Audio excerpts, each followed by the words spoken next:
So that is the simple abstract of what I was able to extract out of that. Yeah. Okay. Yes, madam. Okay, thank you, Paul. Can others please make comments about that article? What you'd understood?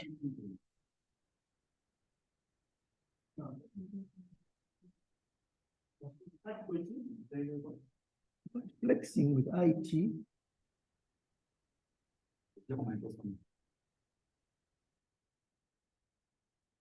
Hello?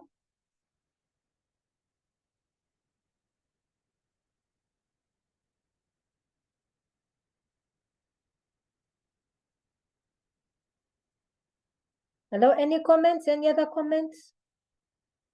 Can I hear from Flavia what you thought about that article? What you understood?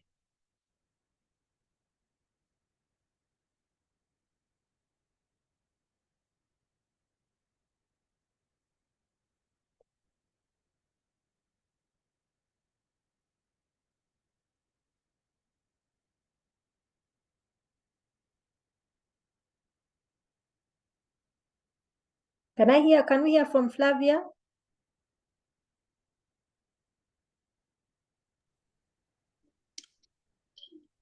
Yes, madam. Yes, Flavia, can you tell us what you thought about that article? The authors of the article were explaining how multitasking with the IT may impact how much pleasure or experience during hedonic activities, especially sensory activities that involve touching, listening, and watching. Okay. What did they mean by hedonic activities?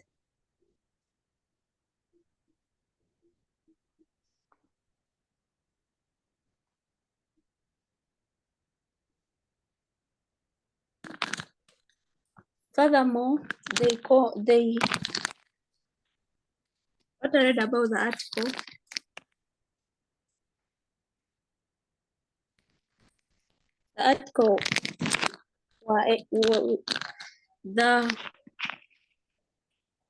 the authors were explaining the multitasking phenomenon with IT during leisure activities,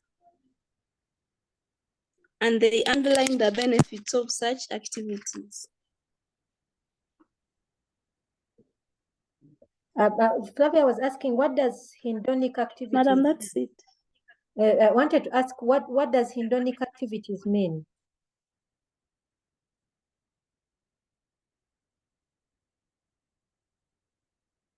Your pardon. What does hedonic activities mean? It means pleasure, fun, relaxation. Okay, thank you. Thank you, Flavia. Can we hear from Robert?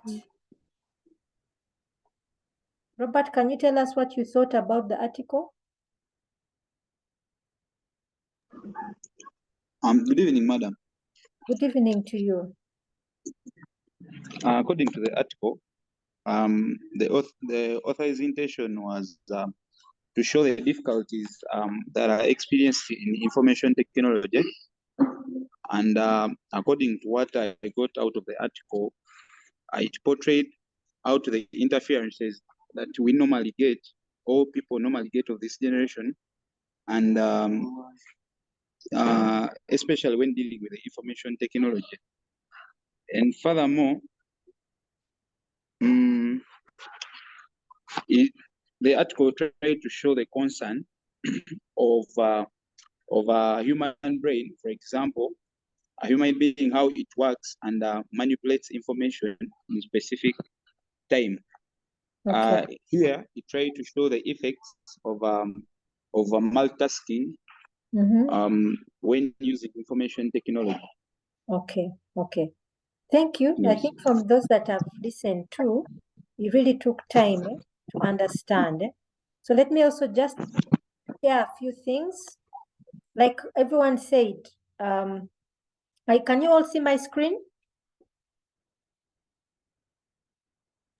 Yes, Yep. madam. Okay. Now, the article was specifically reporting about a research which was looking at the effect of multitasking, and specifically not just multitasking with IT technologies, but multitasking with hedonic activities. That is, activities that give you pleasure. So let us say I am teaching you and I'm looking at WhatsApp. I'm teaching you and I'm listening to music. What is the effect of those hedonic activities on me? On me as a person or as an individual, you doing it. And they specifically were guided. Let me just scroll down. They first had these two research questions. To what extent does IT-related multitasking influence hedonic experience? Does this effect vary according to individual traits such as personality? Then they went ahead and developed what we call hypotheses. So here are two hypotheses I wanted to point out. Specifically, let me just look at the first one. Multisensory hedonic activity generates more positive emotional valence compared to a unisensory activity, meaning they were trying to prove whether if you are using these multisensory activities like listening to music while doing something else, it is going to increase my sense of pleasure as opposed to if I'm doing a unisensory activity. So, for example, if someone sat down and measured me now as I'm teaching you, just teaching you only, and measured my emotional valence, will it be lower or higher than if I am doing something else like listening to music while teaching you at the same time? So that's what they wanted to prove or disprove. Now, remember, we talked about, I think in our first lecture, we talked about this thing of hypothesis. This is a typical example of a hypothesis. Two, what the variables they are measuring.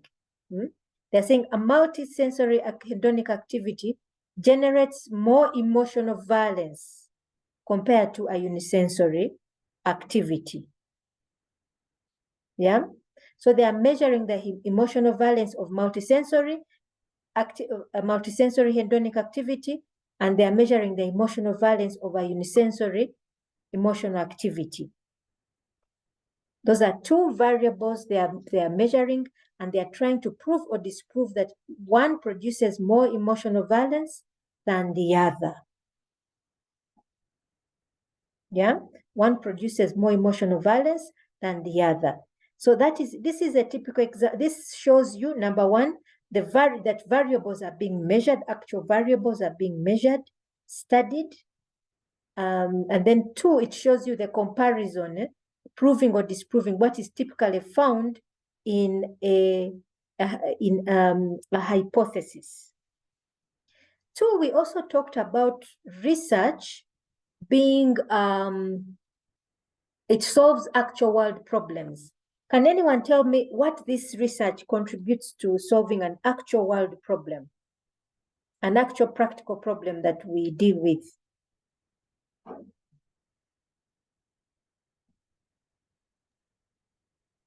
Excellent, madam.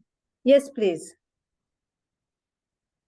Kindly, in your perspective, would you elaborate more on the word valence? Valence. Now I would first of all ask each one of you, go to Google and type it in and find out what does it mean, the word valence.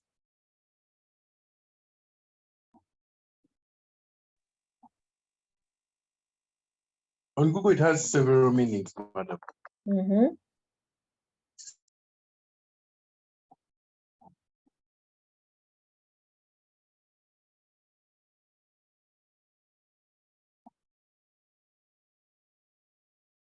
Yeah, there is one which talks about valence in terms of electrons. Then another one says the capacity of one person or a thing to react with or affect another in a special way. Then valence or hedonic tone is the effective property specifying the intrinsic attractiveness, goodness, or averseness, towards something, towards an event. Or so I think for our particular context, we'll take the one which says valence or hedonic tone is the effective property specifying the intrinsic attractiveness. Intrinsic attractiveness of something.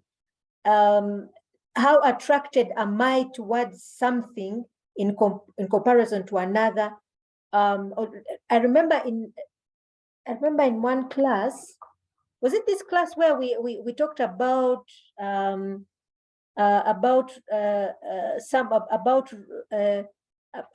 Robert being attractive, a handsome man compared being a handsome, should we say Robert is a handsome man, yes or no?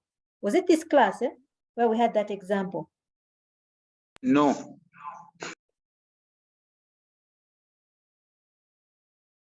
It wasn't this class.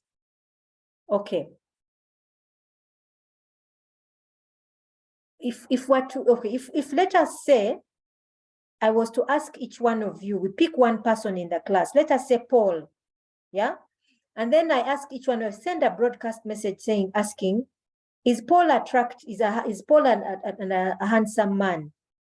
And then I give you the possible responses of yes or no. Yeah. And then afterwards we tally the results and we try to find out what the opinions of the class are. If the yeses are more, then we can say he has a higher valence, attractive valence, or hedonic emotion. He gives a greater hedonic emotion to the majority as being a handsome man. So valence is about, it shows the variations. It's talking about variations. How high are the variations in terms of attractiveness, in terms of goodness, or the opposite side, in terms of non-goodness or non-attractiveness. Yeah. So here, what essentially they were trying to do is to measure the emotional valence. How much more pleasure does a multisensory activity produce in an individual in comparison to a unisensory activity? How much more pleasure does playing a video game give you in comparison to doing your assignment? Do you get what I'm trying to say?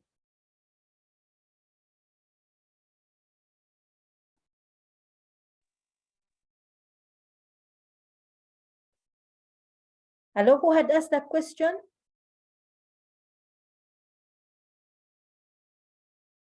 On valence? Yes, madam, you've answered it.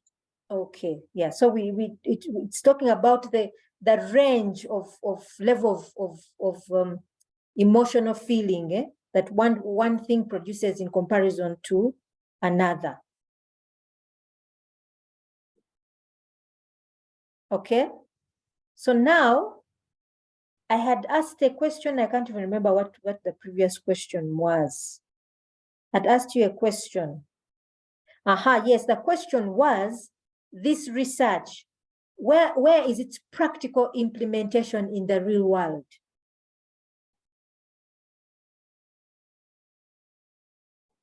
And it is there in the article. There's a section where it actually points out where this kind of research makes a contribution, a practical contribution.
Hello?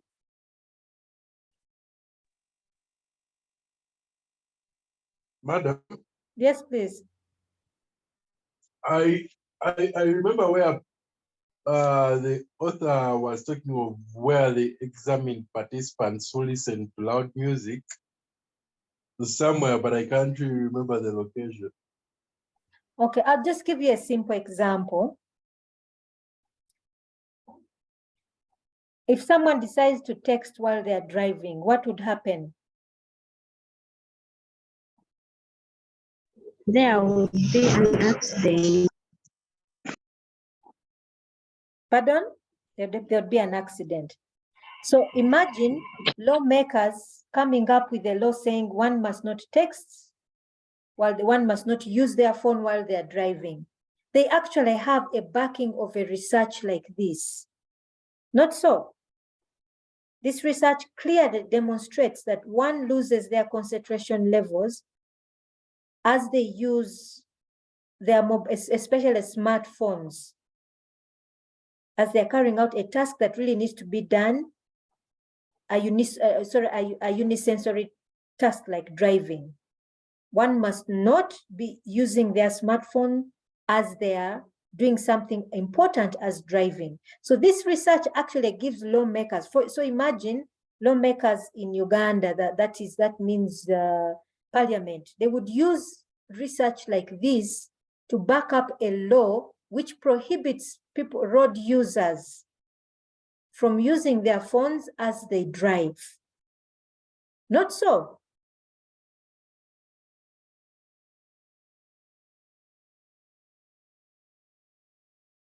It's similar. Yeah, so that's another thing I wanted to point out. Now, the other thing that we shall talk about along in class with is the issue of academic contribution. Yeah.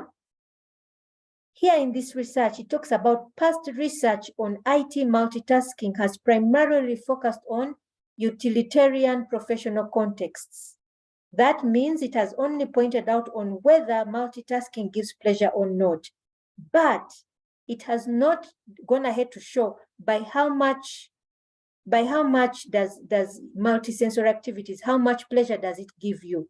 So that's why their research was closing this gap. They were saying past research only focused on whether a multisensory activity gives pleasure or not, but not showing by how much. So that's the gap they were filling. That is research at its purest sense, that it looks what past research has done, what they have noted down and say, okay, our research is going to make this contribution.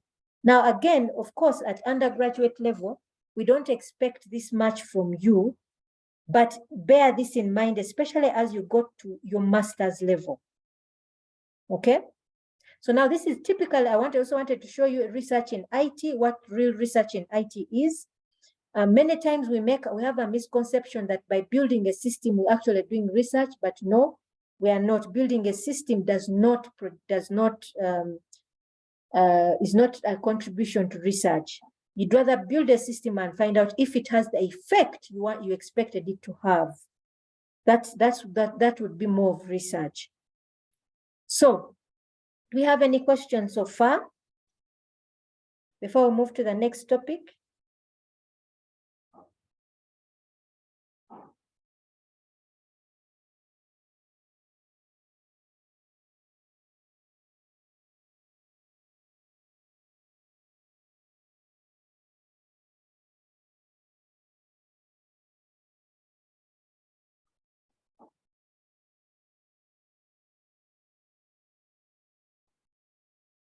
Okay, I'm going to assume silence means consent.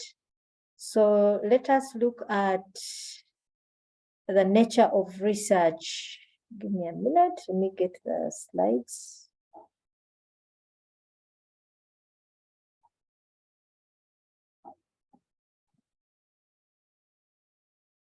Okay, can you all see my screen?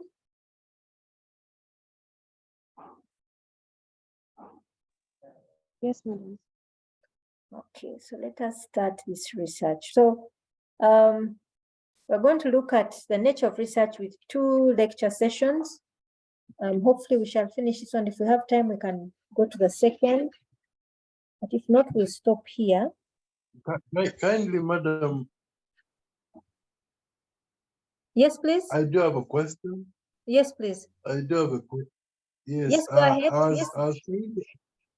I was trying to ask in this research that we've been talking about, the research paper that we've been studying on multitasking with information technology.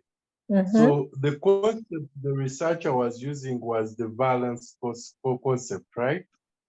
The what, sorry? The concept they were using was the balance concept, right? The concept. What do you mean by the concept? The concept of a meaning of trying to understand the emotional experiences that people have when engaging in different activities and how those experiences influence their behavior and well-being. Yes. And the other second thing they looked at, those were if you want to get the concept, you look at the research questions. From the research questions, they raised hypotheses. They raised several hypotheses. I think there were about 4 of them, if you look at the paper. But primarily, they wanted to see how much pleasure does one experience. And the second thing was to see also if it was related to personality, because some people are more prone to seeking out, or rather they get more pleasure out of things. For example, artists are more connected to their emotions than people who lean more towards the sciences.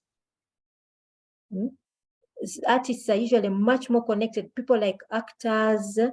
I have a niece who is an artist, and when she's painting, she normally connects to him. She relies so much on emotions when she's painting something. So they were also trying to find out if these things are connected to personality as well. Just like even you find some people are more prone to being addicted to certain things than others. Yes, please. Yes, please. I think, is this Cisa who has a question?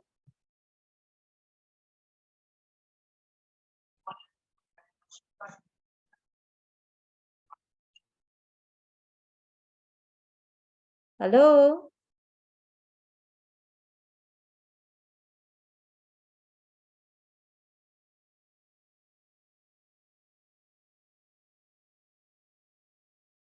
Jairus, did I answer your question? Yes, madam, thank you. Okay.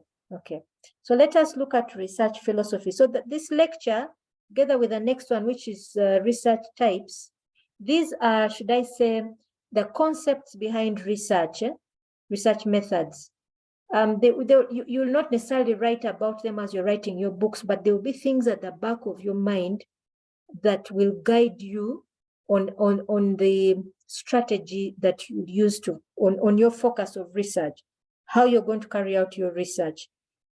So we're going to start with research philosophy. Before I go further, what does the word philosophy mean? What do you think of when you think of the word philosophy? Just the term philosophy.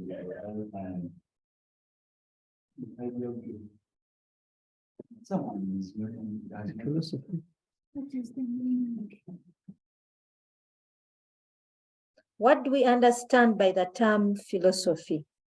I'm sure this is not the first time you're hearing this word.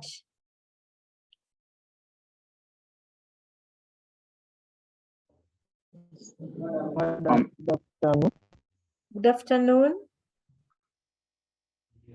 Yeah, what I think about philosophy is like the way things are done, or how you like the procedure of making things. Sorry, you're breaking, eh?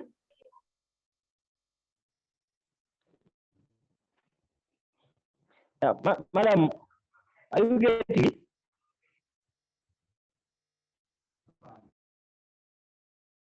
Sorry, okay. Anyone else?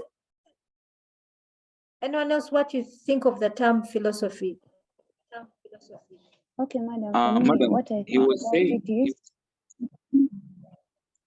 is a way of thinking about certain subjects, such as ethics. It's a way of thinking. Eh? Okay, yes. Anyone else? A theory or attitude that acts as the guiding principle for behavior.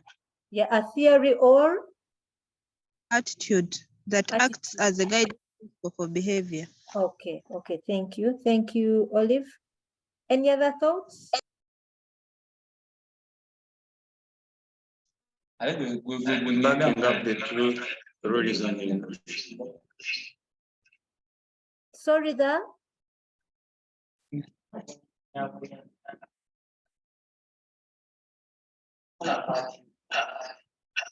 It's like backing up the truth through reasoning. Backing up the.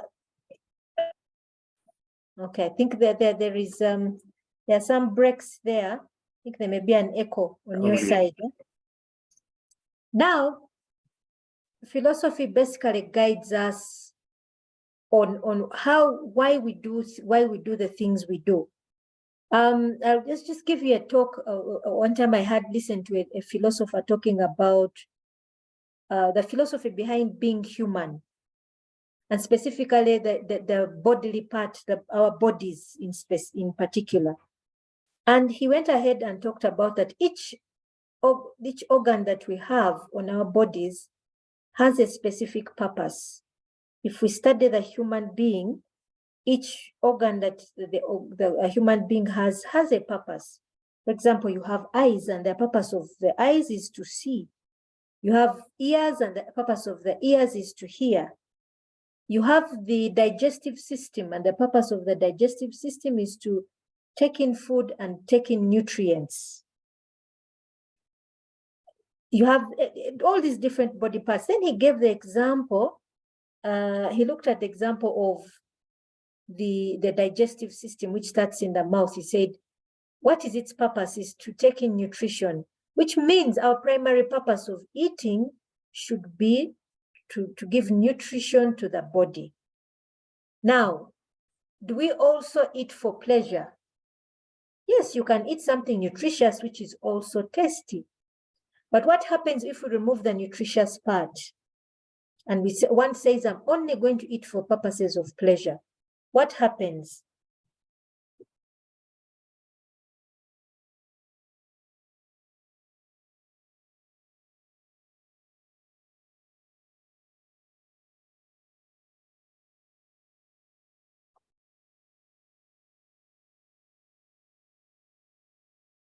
Hello? Yes, madam. What happens if one decides to eat strictly for pleasure? He or she may end up growing fat. Actually, people say you have an eating disorder. Not so. When they become obese. Yeah, you have an eating. So in other words, when we don't use our bodily organs the way they are supposed to be used, it becomes a disorder. So actually, this person was having that discussion on the subject of sexuality. And he was saying why we then call things like pornography, adultery, and homosexuality disorders, because you're misusing the body organ for its rightful purpose. What is its rightful purpose? So that's where he was saying, where it clinically someone can be said to be having a disorder. Okay, so that was a philosophical teaching. So philosophy, in other words, guides us on moral values, on the right thing we're supposed to do. It helps us to explain things, explain or bring meaning to things. I remember there was a philosopher, I think it was Socrates, who asked a question that, how do I know I exist? Maybe I'm just imagining I'm here, but I'm actually not here. And then eventually he said, I think, therefore I am. The mere fact that I think means that I exist. So that is philosophy at its best. That is philosophy in general. So what is the philosophy in research? Yeah. What is philosophy in research? That thing that will guide you as a researcher, the thought that will guide you. And we're going to look at 3 philosophical viewpoints: positivist, interpretivist, or phenomenology, then realist. These are the 3 major philosophical viewpoints that will guide you as a researcher on what to do. Yeah. Then we shall look at 2 research approaches which are derived from positivist or interpretivist. Then we shall look at research strategies or research methods. This will not be in detail in this class, but we shall look at it in the 3rd research, in the I think should be the 3rd session, the 3rd after this one. Then we shall also look at validity and reliability, also look at ethical issues of research.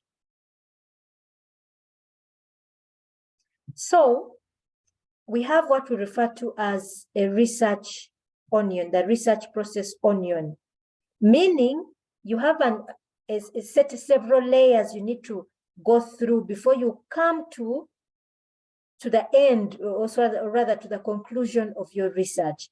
We start by selecting our research philosophy, which again, I want to say, we don't necessarily write about it, but it guides us. This will be the guiding principle of your research. Primarily, you're going to be asking the question, will my research be positivist in nature or a phenomenology or interpretivism approach or philosophy? Will it be either one of the 2 or an in-between, the realist?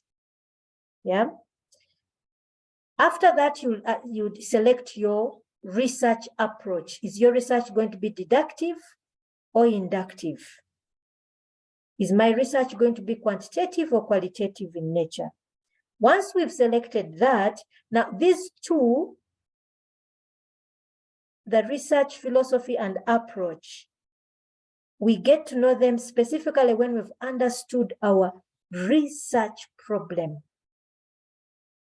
Once we've understood our research problem, then we then select, before we start our research, we don't necessarily write about it, we then determine my research is going to be positivist or interpretivist or phenomenology.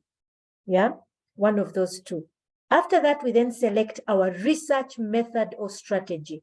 Research method or strategy. Yeah. Now you notice the research methods outlined here: experiment, survey, case study, grounded research, ethnography, action research. All these selected here. We shall introduce you to another one which is specific to IT, which is design science. Now you notice the research methods or strategies are not interviews, questionnaires. Those are not research methods. Those are data collection methods or tools, but they are not research methods. The research method depends on the approach. For example, positivist or the deductive approach normally has experiment, survey. When you come to case study, grounded theory, action research, you're moving more into the inductive or qualitative research. So these really depend on the research approach you are dealing with. Then we come to another layer of our research. Is my research going to be longitudinal or cross-sectional? Now, for the longitudinal, just to give you a perspective, longitudinal research overtakes a period of time. It could take years. For example, there's a research which I read about on BBC. And this one was about, there were a group of research who were studying a group of children from the time they were 0 to 5 years. Imagine these researchers were following these children from the time they were 0 years, from the time they were born, up to the time they reached 5 years. That's 5 years worth of data collection. That is typical longitudinal research. Now, of course, at your level, we shall not see you do that. We'll find you doing cross-sectional research, which means a research that only happens at a particular period. Maybe you're going to do your research in 2023, maybe, sorry, 2024, from the period of January to maybe April. Okay? Maybe your research will take it may take 3 weeks or 1 month or something. That is typical cross-section research that only takes a snapshot of a particular period of time. So of course, most of you are going to be dealing with cross-sectional research. Then finally, you select your data collection tools or methods. If your research is purely phenomenology or qualitative, you'll find yourself dealing with observations and interviews only. If your research is quantitative in nature, then you find yourself using questionnaires. If your research is combining, you may find yourself using all three. Then you'll also have sampling in there. We shall discuss those in detail later. Okay? But those are the data collection methods. Any question before I go further? I'm going to discuss each of these in detail, but do you have any question before I go further?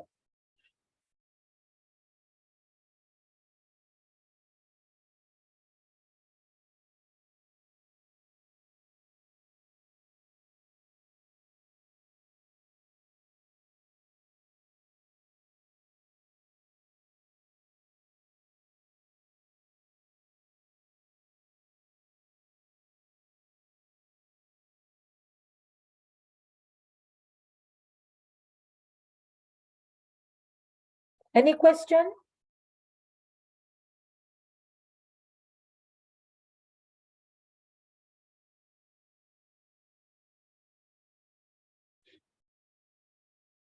Okay, I'll assume silence means consent. Let me go to the positivism research philosophy. So now I wanted to ask a question. Or rather, let me put a scenario before you. Like I gave the example. If we pick one person in this class, let us say we pick Paul, and we want to determine if we can define Paul as a handsome young man. Okay?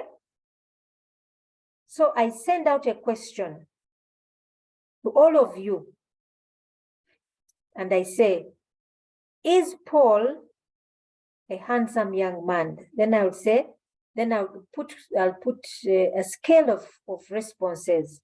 The first one would be, what's the first one? To say highly agree, or something like agree completely, agree.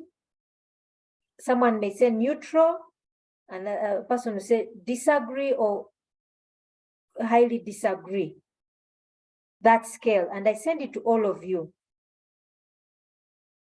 Then each of you privately puts your response and you send back. Then I determine how many said highly agree and agree. How many said highly disagree and disagree. Then the neutrals. Now, if I find the majority said highly agree and agree, maybe 52% said highly agree, 52 or even 55% said highly agree. Therefore, we determine it becomes a law-like generalization where we say Paul is a handsome young man, because the majority have observed that he is handsome.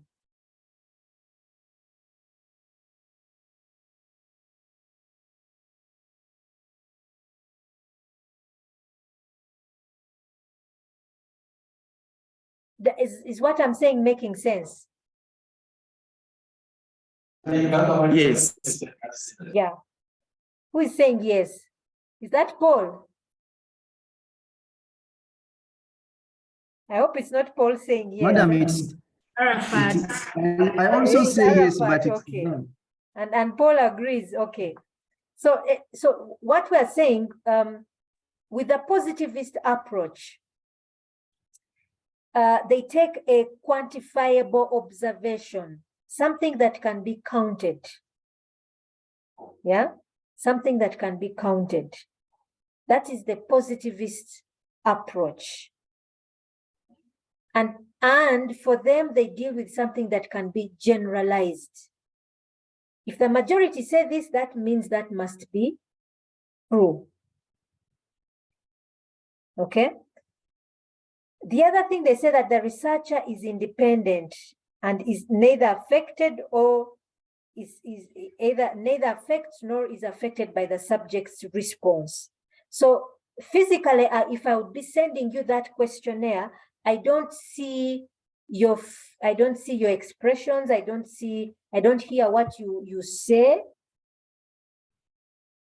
as you give your response. For example, one person may say, you know, Paul the other day gave me lunch, so I'm going to put yes, highly agree. Another person will say, you know, Paul the other day helped me carry my chair, so I will say yes. So I have not heard you say all those things. I'm quite distant from you. I've just sent you something remotely and you respond. And so therefore, I take myself to be independent of your responses. Yeah? Do you get what I'm trying to say? Yes, madam. Now, however, there are, of course, criticisms of the positivist approach. Now, I've just given you examples. Someone may say, Paul helped me carry a chair, therefore let me put a yes. Paul the other day gave me lunch, let me put a yes. These are complexities that we don't see as researchers. There are certain situations which are complex and we just can't just follow the law-like generalizations. We simply can't follow that kind of outlook. This leads us to the interpretivism of phenomenology research. Now, let me give you an example of something in Uganda, a phenomena that happens in Uganda. You've all heard about female genital mutilation, not so? Yes, madam. Or rather, sometimes what we call female circumcision. Now, anyone who knows what happens knows this is a horrible, horrible act that is done to women. Okay, if you read the description of what is done for so many of them, it is really an inhumane act, really inhumane. And women carry scars that go on and have side effects that go on even into their adulthood as they start to have their periods, as they are giving birth, they have many complications, many painful situations simply because of female circumcision. But the thing about this phenomena is, in many countries, it has been outlawed, many countries, but women continue to carry it out. Women themselves, not even men, women themselves continue to carry it out. So researchers to find out why people try and understand this phenomena, that it is so inhumane, but women still continue to go there. Researchers had to go and try and find out why. Now, finding out why a questionnaire wasn't going to help. It was a complex situation. So what did researchers do? Some researchers decided to go into these communities where this is done, and they lived with these community members for long periods of time, even up to a year, just to try and find out why women still tend to be attracted to this inhumane act. Why? So a questionnaire wasn't going to help. Now, likewise, even in business situations, things are quite complex. I'm going to upload an article today, which is in the IT world. And it explains one of those kind of complex situations. Let me just give you an example.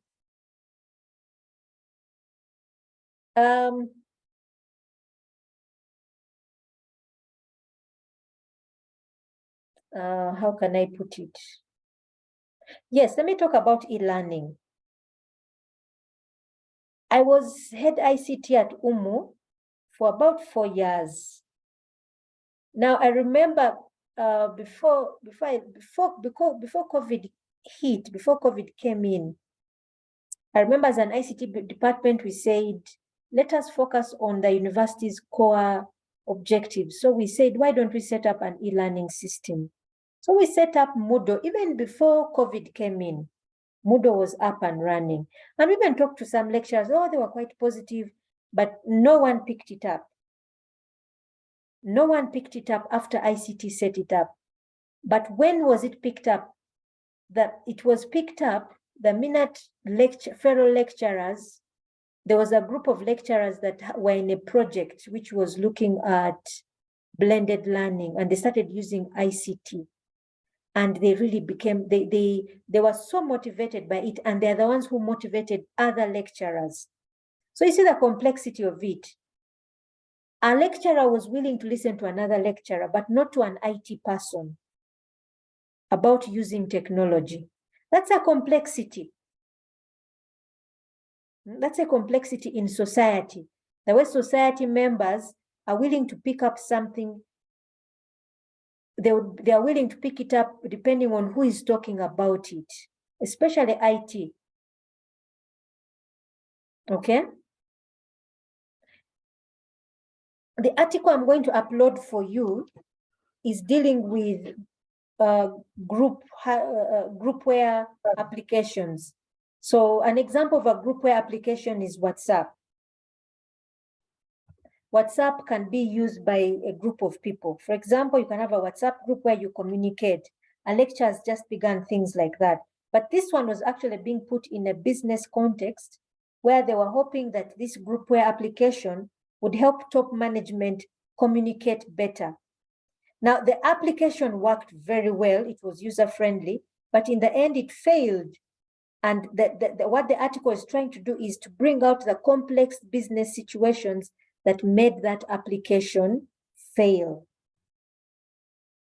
So in other words, interpretivism. So that article specifically looks at, uses the interpretivist approach.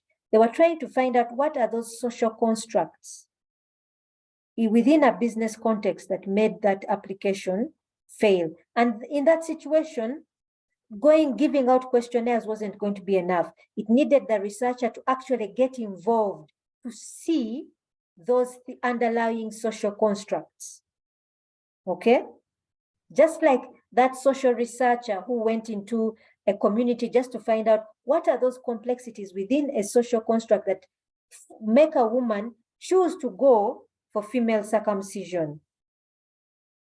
Those social constructs, those complex social constructs that you won't just get them from a questionnaire. So in other words, the interpretivist approach is where somebody takes time, sits with people, understands them, and it really takes a long time.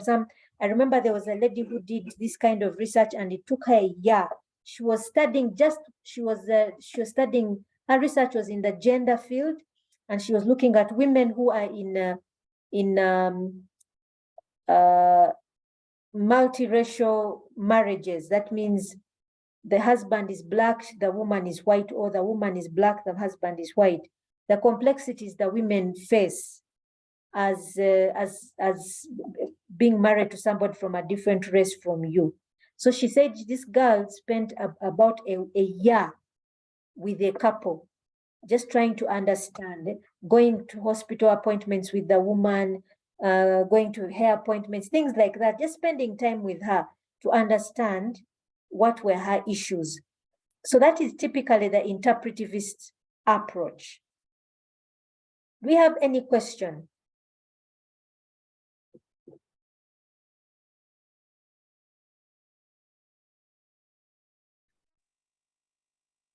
Madam. Yes, please. Are you explaining the interpretivism approach just like you explained the positivism approach? Yes. I'm still looking at how the two differ from each other, because I expected maybe this interpretivism approach for the researcher not to be independent, like you just explained why you are heading the IT department at UMU, I don't know. And when you are trying to establish the Moodle thing, and you're trying to maybe get some information from other lecturers, they were very okay getting submissions from fellow lecturers than IT people. So do you think that that was a research done independently, or that was a research done because of maybe someone felt like whatever the other person will say will affect their... Okay, now first of all, that one was not a research for the Moodle thing. It was just an experience. That particularly was not research. What I was, typically the one which was research was the article which I will upload on Groupware. That was a actual research done. Then also on the subject of female genital mutilation, that was actual research where researchers went into communities and stayed with them for long periods of time. That means they stayed with them in houses, in huts, wherever they were, they stayed with them just to understand what motivates women to go for this practice.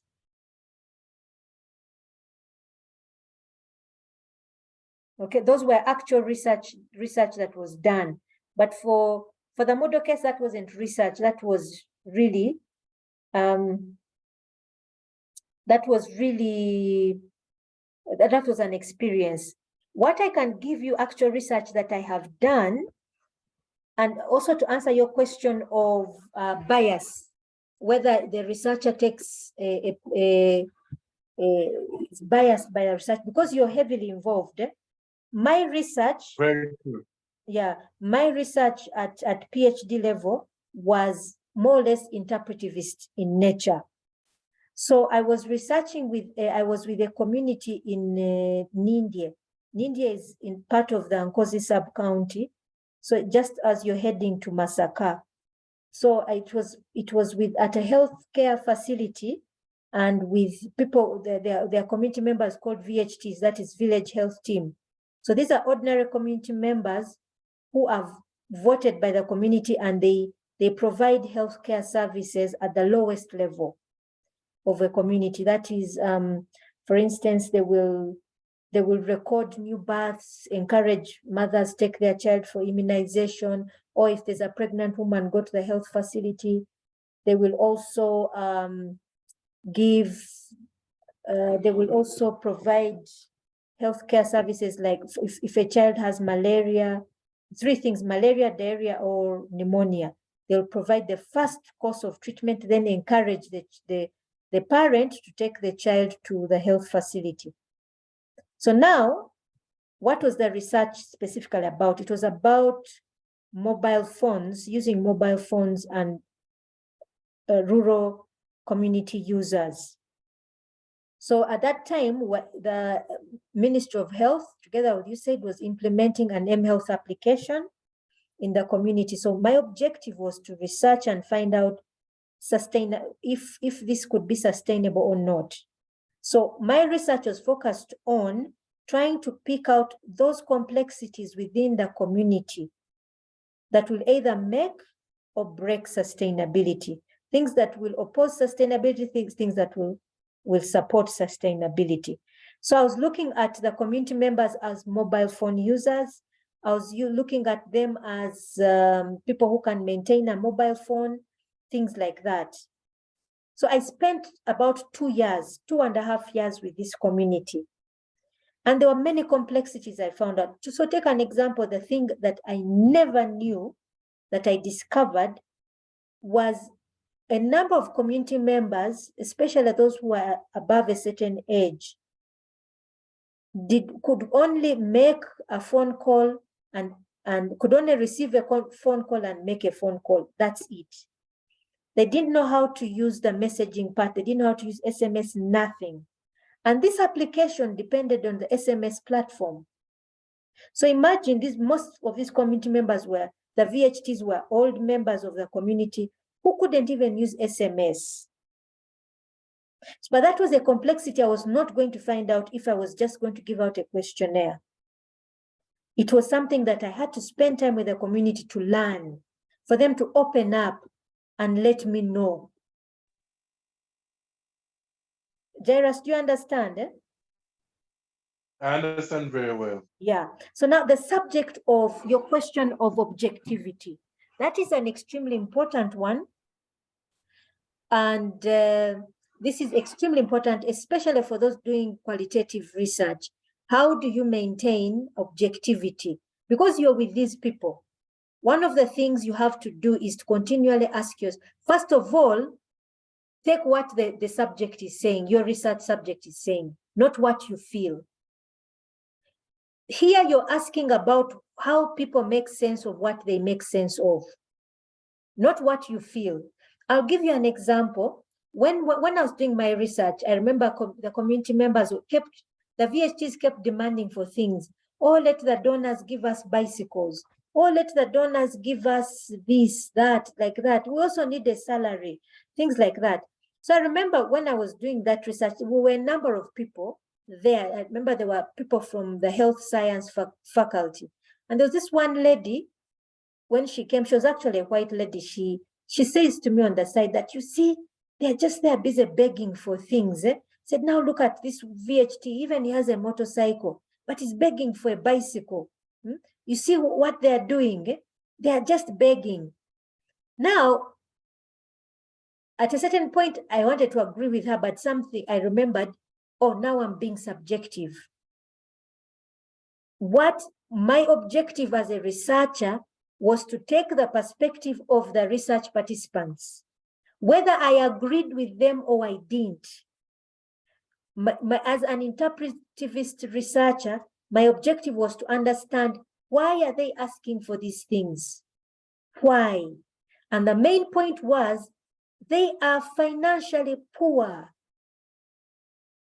The person in the rural area is at a much lower disadvantage financially than somebody in the urban, or even me myself, the researcher. So for them, they were constantly looking for something to support them financially. So what was it that was going to motivate them daily to send? Because remember, this application was going to be, they were going to be sending, at first they started with weekly reports, which became monthly. What was it that was going to motivate them every month to collect data and send it to the ministry? If you're not paying them anything, they're helping you collect data.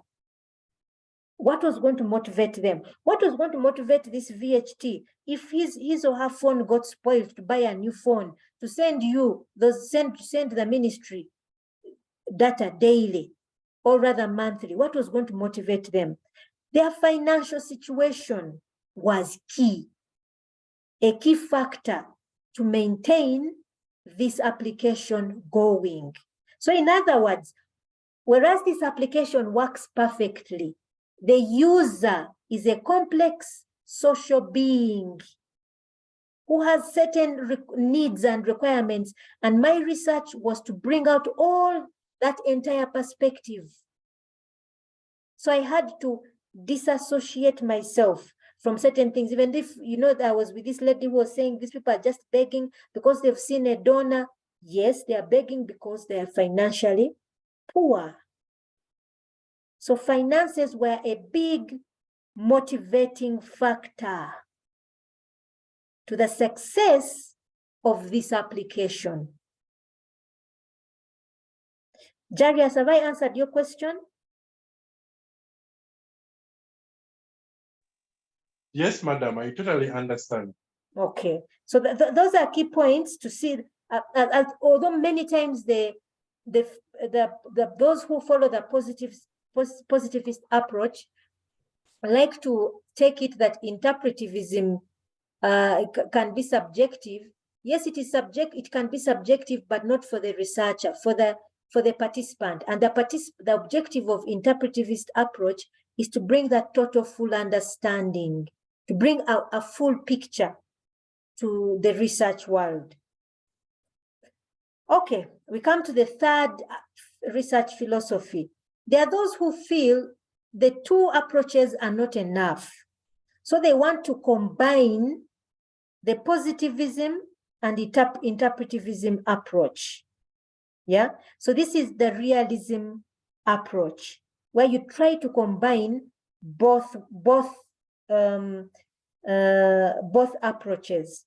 Here you hear someone saying, me, I'm using a mixed method approach. Or somebody says, I'm going to use an interpretivist approach, but back it up with a positivist approach. Let me explain how. For example, for me, I did that with my research.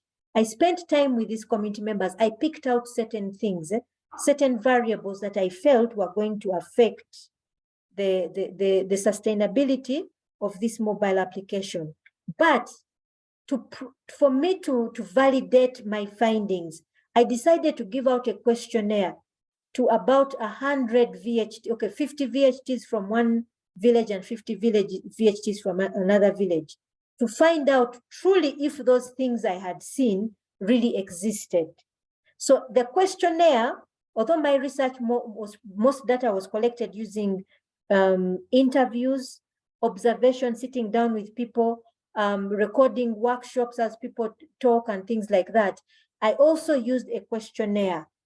Two, I also used I created a test paper, an objective style test paper. So part of the research was to give mobile literacy training to community members. So I gave a test paper to community members to find out if they knew, for example, how to make a phone call and end it, if they knew how to use SMS, things like that. I used a test paper, and that actually brought out the mobile illiteracy that exists in community members. Although I had them talk about it, I wanted to find out to what level, how many community members. Actually, I gave this questionnaire to all village members within the Nindia parish, all of them. And I used that data. So there I used mixed methods to try and validate my findings using the interpretivist approach. So realism is when the researcher tries to use both perspectives. So you find yourself, you may be saying, I'm going to use interviews and observation and also questionnaires. I'll use all three. And that is fine. You find most of you people at the undergraduate level use that type of approach. Any questions so far?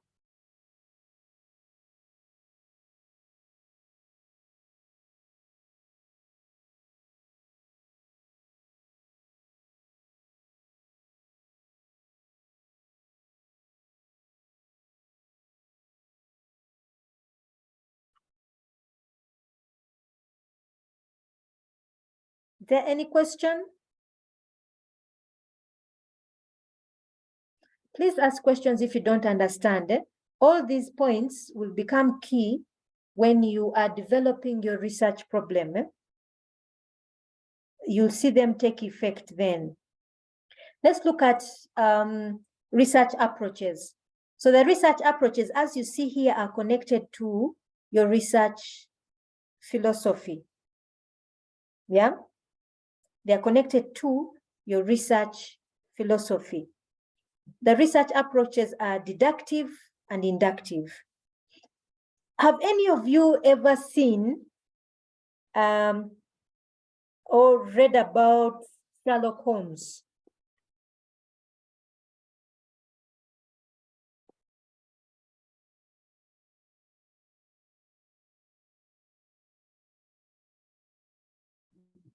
Madam, I beg your pardon on the pronunciation and spelling. Sherlock Holmes. He's a character, literature character. Movies have been made about him. Has any of you ever heard about that fictional character, Sherlock Holmes?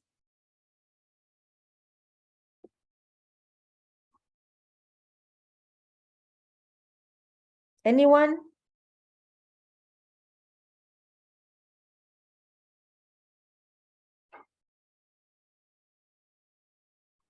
Okay. I just wanted to give an example of what deduction means. Here, somebody will use certain evidence to come to a conclusion. But that aside, you've all read the article, which I gave you. Good enough, you read the article, the one on the multisensory activities and hedonic activities. You remember that the article we've just discussed?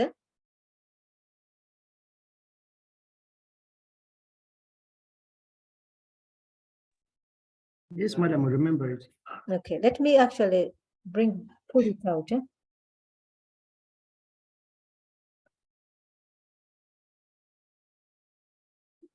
If I stop sharing.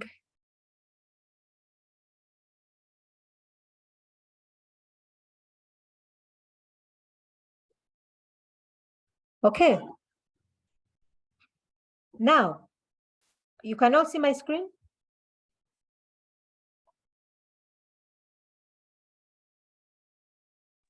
Yes, madam. Okay. These people used a theory called dual task interference theory and flow theory. Okay. So these are theories they used to develop hypotheses. These hypotheses that we saw here.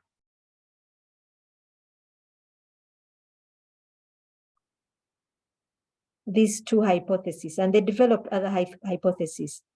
So their research was going to test the theories, gave them a certain assumption, and they developed hypotheses from them. Now, let me bring out a theory that is that's a bit easier to read. Can all of you look for TAM theory? TAM, Technology Acceptance Model.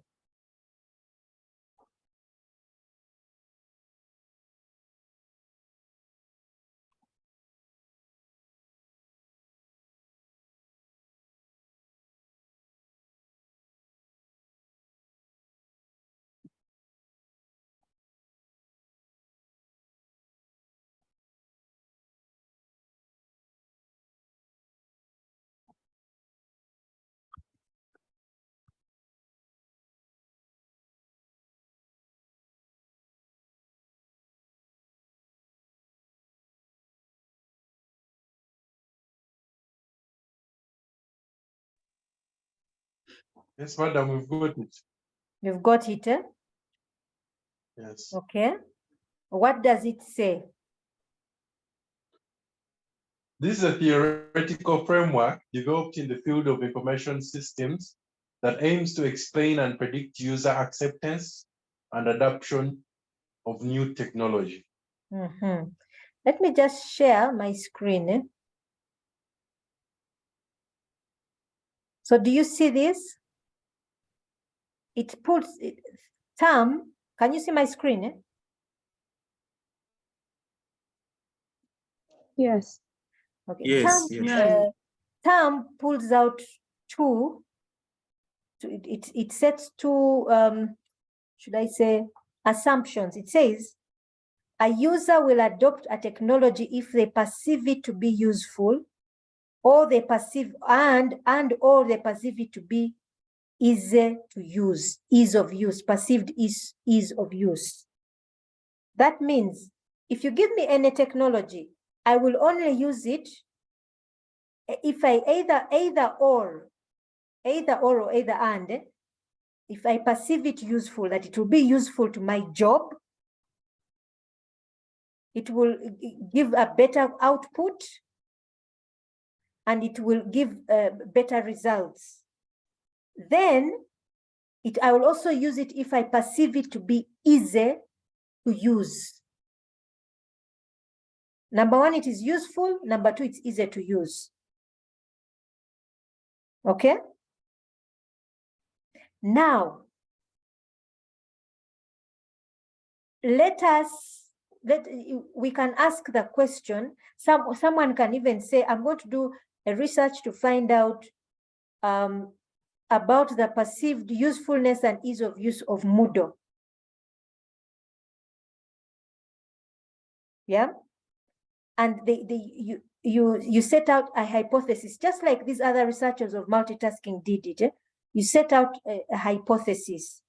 Moodle is perceived to be useful to lecturers and students. Moodle is perceived to be easy to use by both lecturers and students. And you go out and you set up a questionnaire to ask those questions. Let me first stop sharing. I also show you a sample questions for Moodle.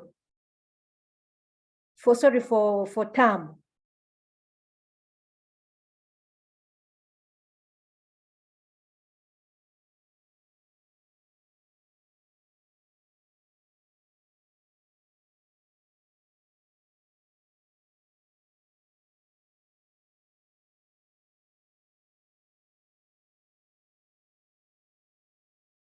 Okay, let me also share this.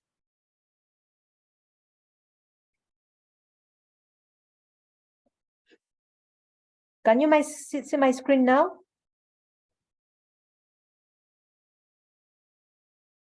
Can you see it? Yes. Yes. Okay. These are just sample questions based on term. So here, they're trying to find out if a particular product or ICT application is useful. So the first set of questions is to determine perceived usefulness. The second is to perceived ease of use. So look at the questions. Using this product or application, whatever it is, in my job would enable me to accomplish tasks more quickly. And then someone says likely, quite likely, slightly, neither, slightly, quite, extremely. So it is either likely or unlikely. Someone states whether if this thing actually helps them to accomplish their tasks. And from these responses, you, the researcher, once you get your results, you determine whether this thing is perceived by the majority to be useful to use or is easy to use. You determine as a researcher, if that is the case. Okay? Have you understood?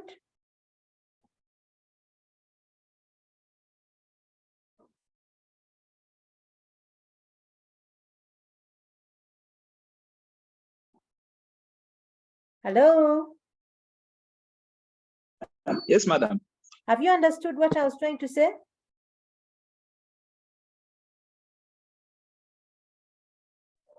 I beg your pardon, madam. Pardon?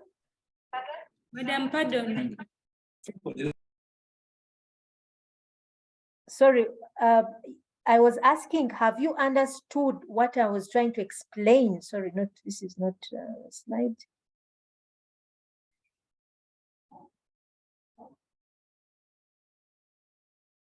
So, madam, what I've got you is like, this is a tool you use to come up with which side of your opinion about the technology, or it gathers the rank of either positivity or negativity about what you are going to decide upon for the system. Now, that is a typical example to show you when you're using the deductive approach or the positivist approach. You start with a theory, an established theory, like term. Develop hypotheses. Then you design a strategy to test the hypothesis. Okay? That is the deductive approach, or the quantitative approach, or the positivist philosophical viewpoint.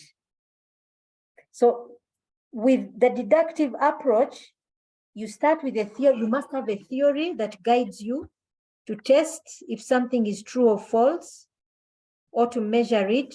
That theory, from that theory, you develop hypothesis and then test the hypothesis.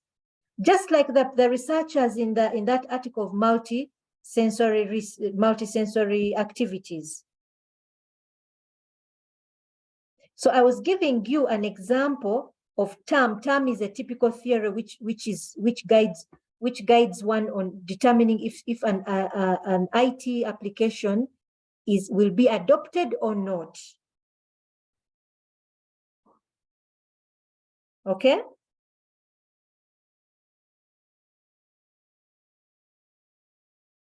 Have you understood?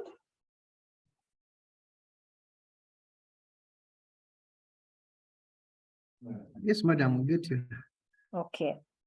Now, the other approach, inductive, for it builds theory. While deductive, you test theory. Inductive, you build theory. Okay? That is the interpretivism philosophical viewpoint. So inductive, you collect data about something that is little known about. So I gave you the example of female genital mutilation.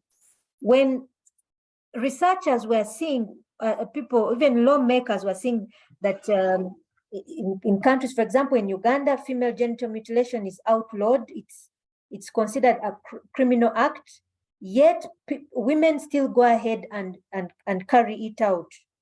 So the big question was, why? Why do these women do it? So in other words, those researchers who went into the field and began to collect data, they were building theory to understand why community members would go ahead and carry out this terrible practice, even though it was harming them. So in other words, they were building theory. So a theory helps us understand something. For example, TAM helps us understand whether your technology will be adopted or not. So in other words, a researcher will choose deductive or inductive depending on how much something is known about, how much something is understood. So for example, in adoption, in ICT adoption, a lot of research has been done that theories like TAM have been developed.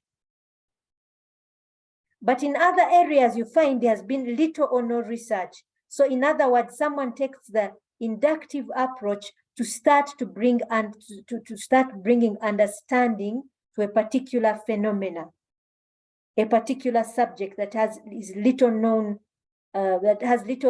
people have little understanding about. Okay, so for instance, when people started studying about female genital mutilation, those social scientist researchers who are going there to the field and spending time with those communities, they were starting to build theory. And I'm sure by now a lot of research has been done and theory has been developed because a lot of people have done research on it. So when something has little knowledge or little theory developed, then we have the inductive approach where people start to collect data to understand the complexities about a particular subject. Do we understand so far what we're talking about?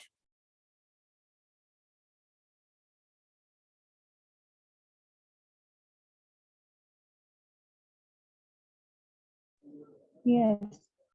Okay. So in deductive approach, somebody starts with a theory, like TAM, develops a hypothesis from the theory. They express the theory in operational terms.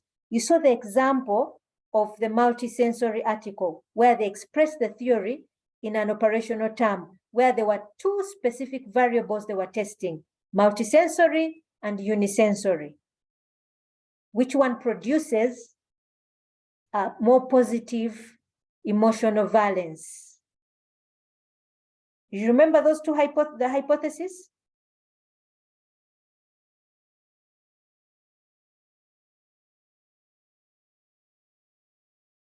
Hello? You started multisensory and what? Between multisensory and unisensory. Do you remember that hypothesis I highlighted in the article? Yes. Yeah, it talked about two specific variables, multisensory and unisensory. Which one of them produces a more positive emotional valence?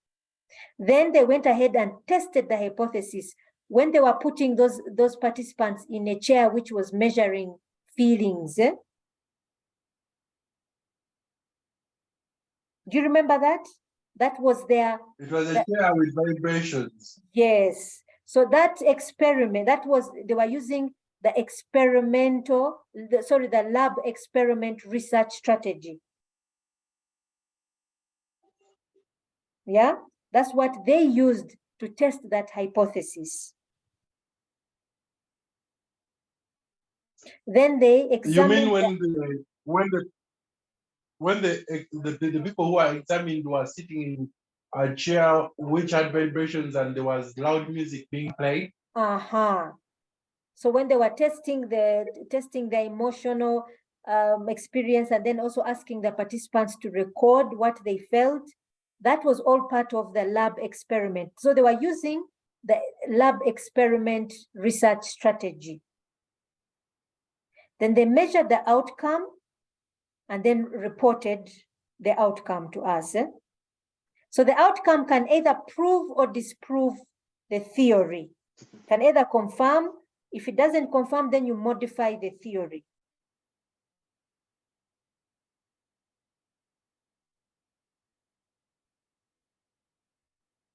Have we understood so far the stages of deductive research? What it goes through?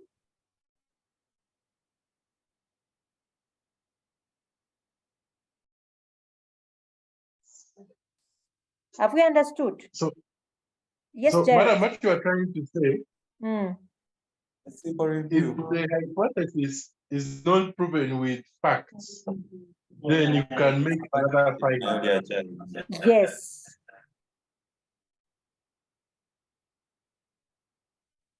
Thank you. So here's an example of a case study, but here we want to go through it because I've already given you enough examples about it. Then let's look at the inductive approach. You're examining a specific problem. Why is something happening? So I gave you the example of female genital mutilation. I also gave you the example of my research, which was looking at sustainability of an mHealth application in a rural context. Now, to be more specific, the research problem I found when I did my readings, my literature review and reading articles, was that there was an issue of sustainability in any ICT product that was designed for purposes of development, or rather what we refer to as ICT for development. Any application that was developed in that context, the minute the donor leaves, the application dies out. So my research was to find out why. What are the causes? What are the things that make or break sustainability of an mHealth application? Yeah, because the research was limited to find out what actually causes, what are those underlying issues within a rural context that affect. So things like trying to understand who the rural user is. Who is the rural user? On the issue of mobile literacy, that had never been recorded, to understand that a rural user has limited or no mobile literacy skills. Yeah, so those affected the way somebody was going to deal with any mHealth application. So I remember I collected a lot of data, and then I had to make sense of it, analyze it. And then from there, what I did, because it was at PhD level, I developed a model, not a theory, a model. But that was the beginning of formulation of a theory. Now, somebody else can also decide to do the same research as me and find out if the same variables I found can also be found in another rural context. And then from there, a theory begins to develop.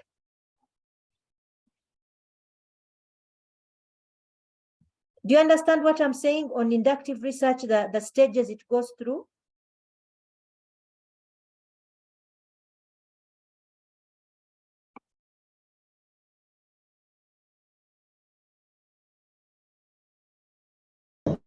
Yes, we understand. Okay. So these are the differences between inductive and deductive research approaches. You can read through in your own time. So which approach should I select? Number one, it depends on the wealth of literature. Okay. So if, for example, you're doing something on adoption, ICT adoption, like I said, a lot of research has been done on ICT adoption, and there are a number of theories that have been put out there that can measure adoption, that can determine adoption. So quite a bit of literature has been written about it. But if your research has limited or no literature, then you'd rather take the inductive approach. So depending on the wealth of literature that you find. Two, the time it takes to do your research. Time it takes. Deductive approach is quicker to do because you design your questionnaire, send it out, and people return it maybe in a matter of days, whatever it is. Inductive approach or qualitative, like I said, can take a lot of time. However, I just want to say you can decide to mix the two, deductive and inductive. You have a mixed method approach so that you take the best of both worlds. Three is risk. Now, as much as it is quick to get data from deductive approach, send out your questionnaires, there is the risk of people not responding to your questionnaire. Now, deductive approach depends on numbers, the quantity. The more people you get, the more you can generalize your findings. The less people you get, you can't generalize your findings. I'll give you an example. I used to sit with a PhD students when I was doing with my research. And I remember she sent out questionnaires and she barely got responses. And the last time I saw her, she was panicking because very few people had responded. And the less people respond, you can't generalize your findings. So with deductive approach, you need to get a lot of respondents, a lot. But you may send out results and send out questionnaires and people don't respond. And this is where you find people sitting under a tree and filling out their questionnaires themselves, which is unethical, if I may add. So it depends on the risk that you have. Who is your audience? So with IT students, most of our research is going to be viewed, especially at bachelor's level, it's going to be viewed by only your supervisor and your second reader. So most people want to see systems built. Most people want to see systems built. For me, what I would say is after you build your system, carry out a research maybe to find out if it will be adapted. Do users find it easy to use or put it in a context or in a business context and try to see what are the things that may make or break it. That is what the advice I would give you. Definitely that the department wants to see a system, but go beyond that. Who will mark your research? Like we said, they want to see systems, build them, but go a bit further. I'm seeing, so someone is saying their battery is running low. We're about to finish. So you need to have a clear research strategy. Why is the approach important? Why is the approach important? Is it possible to combine? Which should I adopt? Everything starts with your research problem. Everything starts with your research problem. So we shall discuss the research problem a little bit later. So do we have any question regarding research philosophy?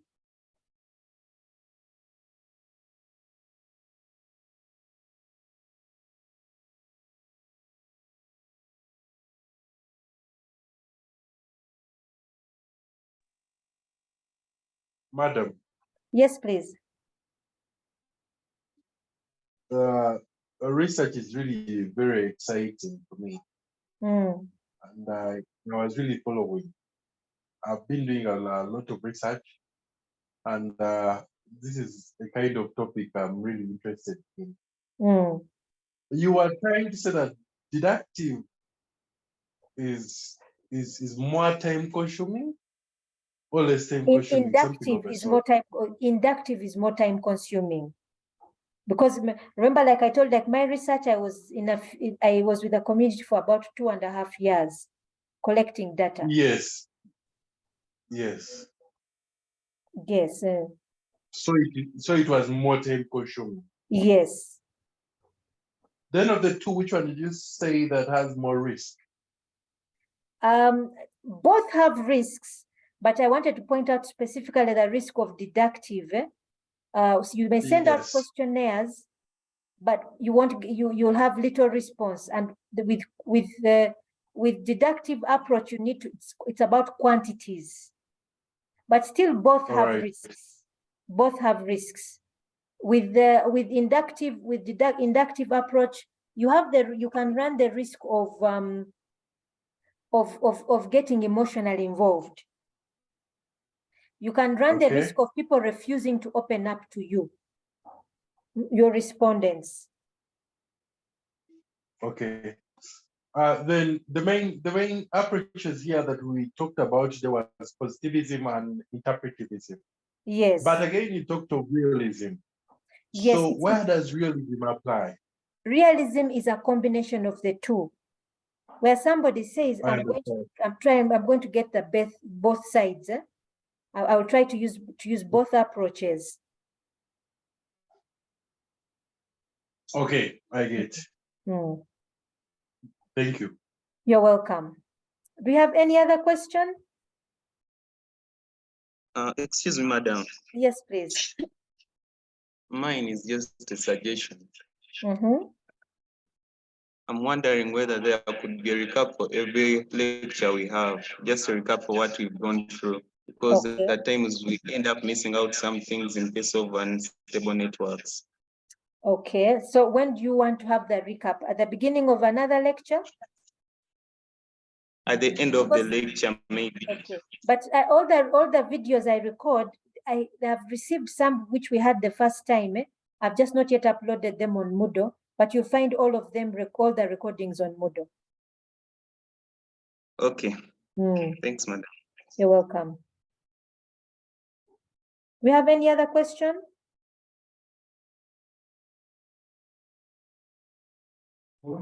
Madam, I'm just inquiring whether you're going to reopen that system for us to submit. Because some of us we had the work, but we couldn't submit it because, yeah. But you are very late. And I will extend it a little bit later today. Thank you, madam. You're welcome. Do we have any other question? Someone is saying share the slides. They are there on Moodle.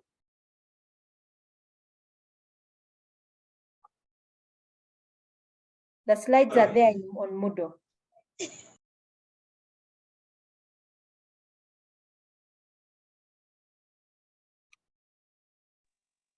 So do we have any other question? Yes, please. I think it's just, I'm just trying to add on what my colleague has said. Yes. It will be better if I can see most of your online lectures, you're recording them. Yes. So it would be better to also add these recordings on Moodle, because to be honest, just reading these slides without your explanation, it's not gonna be very difficult for someone to understand. Yeah. Yeah. I normally send them to ICT. ICT uploads to YouTube, and then they send me the link. Sometimes they delay, and it kind of disturbs me. They will send them a bit late when I have something else I'm focusing on. So I will put the first ones I sent, they've already sent me the links. I'm going to put them there. Then I'm going to send this one after the lecture.